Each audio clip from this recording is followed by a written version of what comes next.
Welcome to my channel ADH infotech services. आज मैं आपको टीडीएस का न्यू सेक्शन 194K के बारे में बताऊंगा।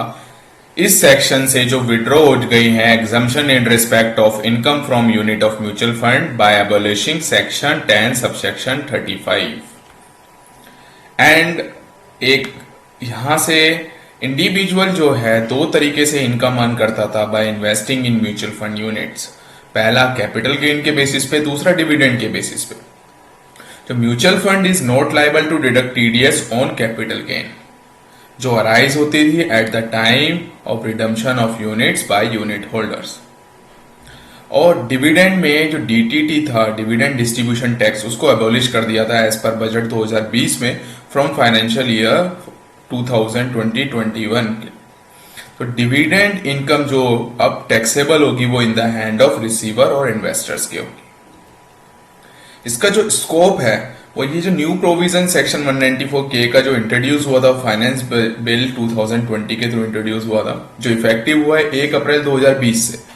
इस सेक्शन के अंदर any person responsible for paying an income to a resident with respect to ये 3 following conditions: unit of mutual fund as per section 10 subsection 23D, unit from the administrator और unit from a specified company.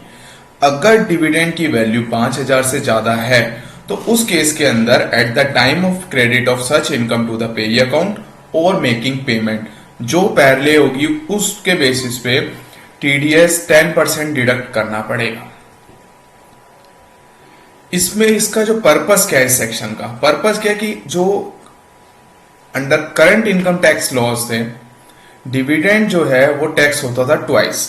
पहला जब company pay करती थी dividend to asset management company को, और second तब होता था जब एसेट मैनेजमेंट कंपनीज जो है वो डिस्ट्रीब्यूट करती थी profit to their unit to the unit holders. अब इन्वेस्टर्स के पास दो ऑप्शन है, या तो इन्वेस्टर्स इन्वेस्ट बैक करते थे उस फंड के अंदर या फिर वो अर्न करते थे डिविडेंड इनकम। अगर वो डिविडेंड इनकम अर्न करने का ऑप्शन चूज करते थे तो एसेट मैनेजमेंट कंपनी क्या है कि वो जो पे करती थी DTT on the distribution of dividend. और जब अगर हम न्यू टैक्स डिजाइन में आते हैं तो डीटीटी जो है वो एबॉलिश हो गया था।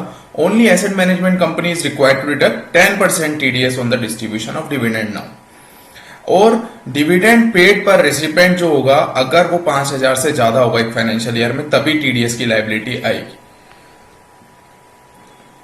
अब ये इस सेक्शन के अंदर कब टीडीएस नहीं काटने की रिक्वायर्ड होगा कि कब आप नहीं काटोगे, तो उसमें अगर किसी भी डिविडेंड इनकम 5,000 तक ही है एक फाइनेंशियल ईयर में, तो टीडीएस की लायबिलिटी उस पर टीडीएस उसका डिडक्ट नहीं होगा। और कैपिटल गेन इनकम जो है वो ऑलरेडी एग्जम्प्ट है इस सेक्शन में, तो उस पर भी टीडीएस की लायबिलिटी नहीं आएगी। अब income tax provision before section 194K कहते हैं। अंडर अगर हम करंट डिजाइन में बात करें, जो owners of reporting dividend income and capital gain जो है वो इंडिविजुअल इन्वेस्टर्स के ऊपर है। और जो अर्लियर था कि डिविडेंड इनकम जो म्यूचुअल फंड से वो एग्जम्प्ट होती थी अंडर सेक्शन 10 सबसेक्शन 35 में। On the other hand there is no provision regarding deduction of TDS on any income which is earn from mutual fund. Only NRI की जो उसको subject की जाती थी टीडीएस के लिए। और डीटीटी जो चार्ज होता था कंपनी जो डिस्ट्रीब्यूटिंग डिविडेंड्स पे चार्ज होता था, और जो सेम था वो टैक्स फ्री होता था in the hand of tax payers. तो ओवरऑल कंक्लूजन क्या निकला इससे कि जो न्यू प्रोविजन इंट्रोड्यूस हुआ है बजट 2020 में, वो जो burden of payment of tax on dividend income था वो डिस्ट्रीब्यूशन कंपनी से अब रिमूव होके वो रिसिपिएंट पे आ चुका है। तो अब रिसिपिएंट को डिविडेंड इनकम अपने उस पर खुद सेल्फ असेस करके टैक्स पे करना पड़ेगा। Thanks for watching this video and subscribe our channel ADH infotech services for more knowledge and fast updates.